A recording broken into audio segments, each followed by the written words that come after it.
Mateus capítulo 23. Os doutores da lei falam, mas não agem. Então Jesus pregou às multidões e aos seus discípulos. Os escribas e os fariseus se assentam na cadeira de Moisés. Fazei e obedecei, portanto, a tudo quanto eles vos disserem. Contudo, não façais o que eles fazem, porquanto não praticam o que ensinam. Eles atam fardos pesados e os colocam sobre os ombros dos homens. No entanto, eles próprios não se dispõem a levantar um só dedo para movê-los. Tudo o que realizam tem como alvo serem observados pelas pessoas. Por isso, fazem seus filactérios bem largos e as franjas de suas vestes mais longas. Amam um lugar de honra nos banquetes e os primeiros assentos nas sinagogas. Gostam de ser cumprimentados nas praças e de serem pelas pessoas chamados Rabi, Rabi. Vós, todavia, não sereis tratados de rabis, pois um só é vosso mestre, e vós todos sois irmãos. E a ninguém sobre a terra tratai de vosso pai, porquanto só um é o vosso pai, aquele que está nos céus. Também não sereis chamados de líderes, pois um só é o vosso líder, o Cristo. Porém, o maior dentre vós seja vosso servo. Portanto, todo aquele que a si mesmo se exaltar será humilhado, e todo aquele que a si mesmo se humilhar será exaltado. Ai de vós, doutores da lei e fariseus hipócritas, porque fechais o reino dos céus diante dos homens, porquanto vós mesmos não entrais, nem tampouco deixais entrar o que estão a caminho. Ai de vós, doutores da lei e fariseus hipócritas, porque devorais as casas das viúvas e para disfarçar encenais longas orações, e por isso recebereis castigo ainda mais severo. Ai de vós, doutores da lei e fariseus hipócritas, porque viajais por mares e terras para fazer de alguém um prosélito. No entanto, uma vez convertido, o tornais 2 vezes mais filho do inferno do que vós. Ai de vós, guias cegos, porque ensinais. Se uma pessoa jurar pelo santuário, isso não tem significado. Porém, se alguém jurar pelo ouro do santuário, fica obrigado a cumprir o que prometeu. Tolos e cegos, pois o que é mais importante, o ouro ou o santuário que santifica o ouro?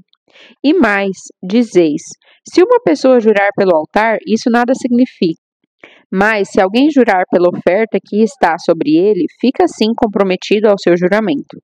Embotados, o que é mais importante, a oferta ou o altar que santifica a oferta? Portanto, a pessoa que jurar em nome do altar, jura pelo altar e por tudo o que está sobre ele. E quem jurar pelo santuário, jura pelo santuário e em nome daquele que nele habita. E aquele que jurar pelos céus, jura pelo trono de Deus e em nome daquele que nele está sentado. Ai de vós, doutores da lei e fariseus, hipócritas, porque dais o dízimo da hortelã, do endro e do cominho, mas tendes descuidado dos preceitos mais importantes da lei, a justiça, a misericórdia e a fé. Deveis sim praticar estes preceitos sem omitir aqueles. Líderes insensíveis, pois coais o pequeno mosquito, mas engolis um camelo. Ai de vós, doutores da lei e fariseus hipócritas, porque limpais o exterior do copo e do prato, mas por dentro estes estão repletos de avareza e cobiça. Fariseus que não enxerga, limpa antes de tudo o interior do copo e do prato, para que da mesma forma o exterior fique limpo. Ai de vós, doutores da lei e fariseus hipócritas, porque sois parecidos aos túmulos caiados, com bela aparência por fora, mas por dentro estão cheios de ossos de mortos e toda espécie de imundície. Assim também sois vós, exteriormente pareceis justos ao povo, mas vosso interior está repleto de falsidade e perversidade. Ai de vós, doutores da lei e fariseus hipócritas, porque construís os sepulcros dos profetas, adornais os túmulos dos justos. E os decretais, se tivéssemos vivido na época dos nossos antepassados, não teríamos tomado parte com eles no assassinato dos profetas. Dessa forma, porém, testemunhais contra vós mesmos que sois filhos dos que mataram os profetas. Acabai, pois, de encher a medida do pecado de vossos pais. Cobras venenosas, ninho de víboras, como escapareis da condenação do inferno? Por isso, eis que eu vos envio profetas, sábios e mestres. A uns assassinareis e crucificareis, a outros açoitareis nas vossas sinagogas e perseguireis de cidade em cidade. E dessa maneira sobre vós recairá todo o sangue justo derramado na terra, desde o sangue do justo Abel até o sangue de Zacarias, filho de Beraquias, a quem matastes entre o santuário e o altar. Com toda certeza vos asseguro que tudo isso ocorrerá a esta geração. O lamento sobre Jerusalém. Ó Jerusalém, Jerusalém, que assassinas os profetas e apedrejas os que te são enviados. Quantas vezes eu quis reunir os teus filhos como a galinha acolhe os seus pintinhos debaixo das suas asas, mas vós não o aceitastes. Eis que a vossa casa ficará abandonada, pois eu vos declaro que a partir de agora de modo algum me vereis, até que venhais a dizer: Bendito é o que vem em nome do Senhor. Mateus capítulo 24. Jesus prediz o final dos tempos. Então Jesus saiu do templo e, ao caminhar, seus discípulos chegaram mais perto dele para lhe apontar as construções do templo. Ele, entretanto, lhes observou: Estais vendo todas estas coisas? Com toda certeza eu vos afirmo que não ficará aqui pedra sobre pedra, pois que serão todas derrubadas. O princípio das dores. Tendo Jesus se assentado no Monte das Oliveiras, os discípulos chegaram até ele em particular e lhe pediram: Dize-nos quando ocorrerá estas coisas? E qual será o sinal da tua vinda e do final dos tempos? Então Jesus lhes revelou: Cuidado que ninguém vos seduza, pois muitos são os que virão em meu nome proclamando: Eu sou o Cristo, e desencaminharão muitas pessoas. E vós ouvireis falar de guerras e rumores de guerras. Todavia, não vos desespereis, porque é preciso que tais coisas ocorram, mas ainda não será o fim. Porquanto nação se levantará contra nação e reino contra reino. Haverá fomes e terremotos em vários lugares. Contudo, esses acontecimentos serão apenas como as primeiras dores de um parto. Então eles vos entregarão para serem afligidos e condenados à morte, e sereis odiados por todas as nações por serem meus seguidores. Nessa época, muitos ficarão escandalizados, trairão uns aos outros e se odiarão mutuamente. Então, numerosos falsos profetas surgirão e enganarão a muitos. E por causa da multiplicação da maldade, o amor da maioria das pessoas se esfriará. Aquele, porém, que continuar firme até o final será salvo. E este evangelho do reino será pregado em todo o mundo habitado, como testemunho a todas as nações, e então chegará o fim. A grande tribulação. E assim, quando virdes a profanação horrível da qual falou o profeta Daniel no lugar santo, ao ler o profeta entendereis isso, então os que estiverem na Judeia fujam para os montes. Quem estiver sobre o telhado de sua casa não desça para retirar dela coisa alguma. E aquele que estiver no campo não volte para pegar sua túnica. Serão dias terríveis para as mulheres grávidas e para as que estiverem amamentando. E orai para que a vossa fuga não ocorra durante o inverno nem no sábado, porquanto haverá nessa época grande tribulação, como jamais aconteceu desde o início do mundo até agora, nem nunca mais haverá. E se aqueles dias não tivessem sido abreviados, nenhuma carne seria salva. Mas por causa dos eleitos, aquele tempo será encurtado. Então, se alguém vos anunciar: Vede, aqui está o Cristo, ou ele ou ali, não acrediteis. Pois se levantarão falsos cristos e falsos profetas, e apresentarão grandes milagres e prodígios, para, se possível, iludir até mesmo os eleitos. Vede que eu o pré-anunciei a vós. Portanto, se vos disserem: Eis que ele está no deserto, não saias, ou ainda: Ele está ali mesmo, nos cômodos de uma casa, não acrediteis. Pois da mesma maneira como o relâmpago parte do Oriente e brilha até o Ocidente, assim também se dará a vinda do Filho do Homem. Onde houver um cadáver, aí se reunirão os abutres. O retorno de Cristo em glória. Imediatamente após o tormento daqueles dias, o sol escurecerá e a lua não dará sua luz, e as estrelas cairão do céu, e os poderes celestes serão estremecidos. Então surgirá no céu o sinal do Filho do Homem, e todos os povos da terra prantearão e verão o Filho do Homem chegando nas nuvens do céu com poder e majestosa glória. Ele enviará os seus anjos com poderoso som de trombeta, e estes reunirão os seus eleitos dos 4 ventos de uma a outra extremidade dos céus. A lição da figueira, o dia do Senhor. Portanto, aprendei com a parábola da figueira. Quando, pois, os seus ramos se renovam e as suas folhas começam a brotar, sabeis que está próximo o verão. Da mesma forma, quando virdes todos esses acontecimentos, sabei que ele está muito próximo, às portas. Com toda certeza, eu vos afirmo que não passará esta geração até que todos esses eventos se realizem. O céu e a terra passarão, mas as minhas palavras jamais passarão. Só Deus sabe o dia e a hora exatos. Entretanto, a respeito daquele dia e hora, ninguém sabe, nem os anjos dos céus, nem o Filho, senão exclusivamente o Pai. Como aconteceu nos dias de Noé, assim também se dará por ocasião da chegada do Filho do Homem. Porque nos dias que antecederam ao dilúvio, o povo levava a vida comendo e bebendo, casando-se e oferecendo-se em matrimônio, até o dia em que Noé entrou na arca. E as pessoas nem notaram até que chegou o dilúvio e levou a todos. Assim ocorrerá na vinda do Filho do Homem. 2 homens estarão na lavoura, um será arrebatado, mas o outro deixado. 2 mulheres estarão trabalhando no moinho, uma será arrebatada e a outra ficará para trás. Por isso vigiai, porquanto não sabeis em que dia virá o vosso Senhor. Contudo, entendei isto: se o proprietário de uma casa soubesse a que hora viria o ladrão, se colocaria em sentinela e não permitiria que a sua residência fosse violada. Portanto, ficai igualmente vós alertas, pois o Filho do Homem virá no momento em que menos esperais. O destino do bom e do mau servo. Sendo assim, quem é o servo fiel e sábio, a quem o Senhor confiou os de sua casa para dar-lhes alimento no seu devido tempo? Feliz é aquele servo a quem o seu Senhor, quando voltar, o encontrar agindo dessa maneira.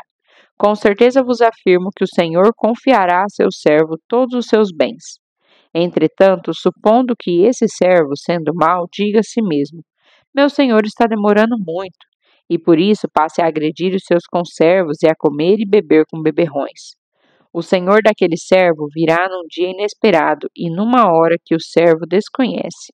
E o Senhor o punirá com toda severidade e lhe dará um lugar ao lado dos hipócritas, onde haverá grande lamento e ranger de dentes. Mateus capítulo 25. As virgens sábias e as tolas. Portanto, o reino dos céus será semelhante a 10 virgens que pegaram suas candeias e saíram para encontrar-se com o noivo. 5 delas eram sábias, mas outras 5 eram inconsequentes. As que eram inconsequentes, ao pegarem suas candeias, não levaram óleo de reserva consigo. Entretanto, as prudentes levaram óleo em vasilhas junto com as suas candeias. O noivo demorou a chegar e todas ficaram com sono e adormeceram. À meia-noite ouviu-se um grito: eis que vem o noivo, saia ao seu encontro. Então todas as virgens acordaram e foram preparar suas candeias. As insensatas recorreram às sábias: dai-nos um pouco do vosso azeite, porque as nossas candeias estão se apagando. Porém as sábias responderam: não podemos, pois assim faltará tanto para nós quanto para vós outras. Ide, portanto, ao que o vendem e comprai-o. Mas, saindo elas para comprar, chegou o noivo. As virgens que estavam preparadas entraram com ele para o banquete de núpcias, e a porta foi fechada. Mais tarde, todavia, chegaram as virgens imprudentes e clamaram: Senhor, Senhor, abre a porta para nós. Contudo, ele lhes respondeu: com certeza vos afirmo que não vos conheço. Portanto, vigiai, pois não sabeis o dia, tampouco a hora em que o Filho do Homem chegará. O investimento dos talentos.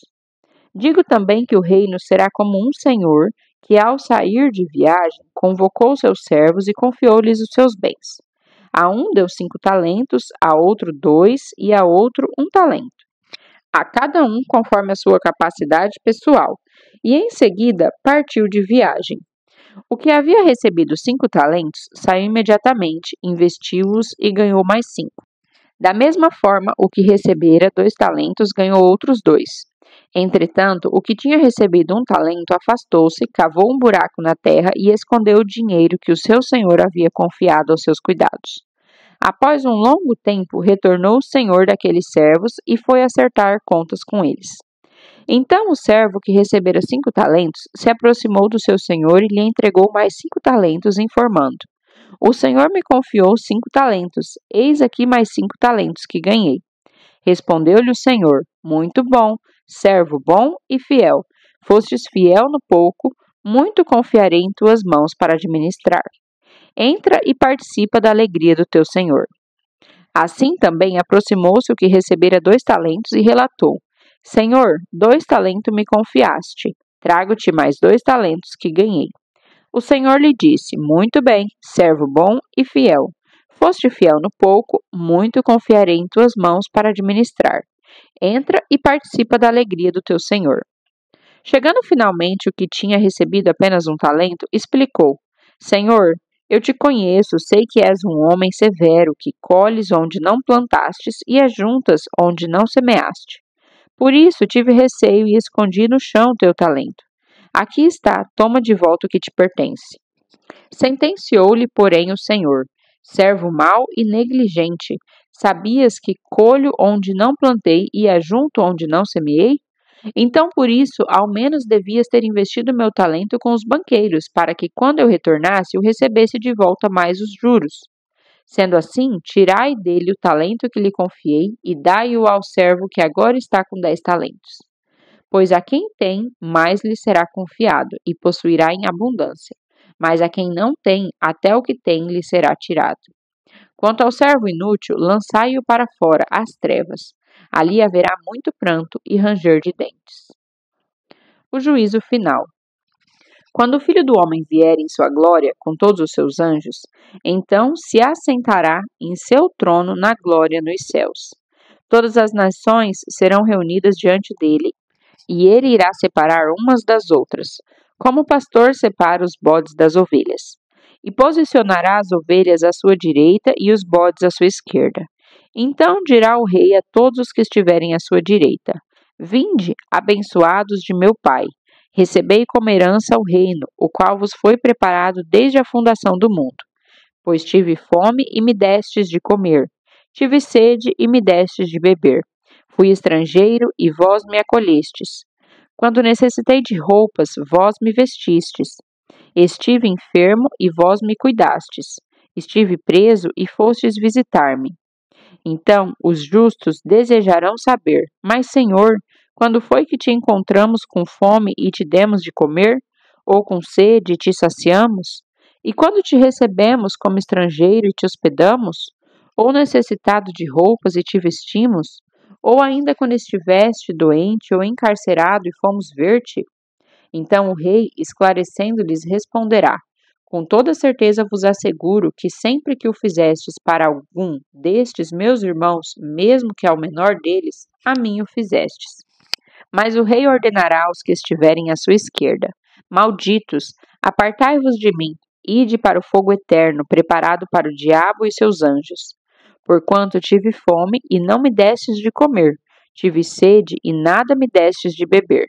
Sendo estrangeiro, não me hospedastes, estando necessitado de roupas, não me vestistes. Encontrando-me enfermo e aprisionado, não fostes visitar-me. E eles também perguntarão: Mas, Senhor, quando foi que te vimos com fome, sedento, estrangeiro, necessitado de roupas, doente ou preso e não te auxiliamos? Então o rei lhe sentenciará: Com toda certeza vos asseguro que sempre que o deixastes de fazer para algum destes meus irmãos, mesmo que ao menor deles, a mim o deixastes de fazer. Sendo assim, estes irão para o sofrimento eterno, porém os justos para a vida eterna.